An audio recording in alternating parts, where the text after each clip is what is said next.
मेमणकोट भरिसां ट्रक जी टक्कर में मोटरसाइकिल सवार एक जणो फौत थी वियो आहे। इन हवाले सां असां टेलीफोन लाइन ते मौजूद आहिनि सरवर मेमण जी। सरवर कहिड़ा तफ़सील आहिनि?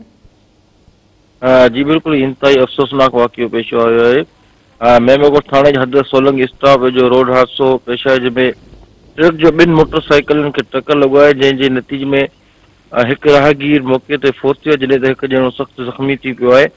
मेमनकोट पुलिस ऐं रेस्क्यू टीमूं वाक़ई वारनि ते पहुची फौती जो मण ऐं ज़ख़्मियुनि खे खणाए जिला अस्पताल मुंतक़िल कयो आहे। इन सिलसिले में मेमनकोट पुलिस जो चवण आहे त मोटरसाइकिल सवार जंहिंजी उमिरि लॻभॻि 24 वरी मालूम थी रही जेको नौजवान रोड हादसे में फौत थी वियो आहे, जंहिंजी हिन वक़्त ताईं सुञाणप न थी सघी आहे। जॾहिं त ॿियो नौजवान जेको ज़ख़्मी थियो आहे उनजी सुञाणप 20 वरियनि जे वाहिद बख़्श वल्दियत रसूल बख़्श तौर ते कई वई आहे। मेमनकोट पुलिस हादसे सबबु वञ ट्रक खे पंहिंजी तहवील में वठी छॾियो आहे, जॾहिं त ड्राइवर जेको आहे ट्रक जो उहो वाक़ई वारे हंध सां फरार थी वियो आहे।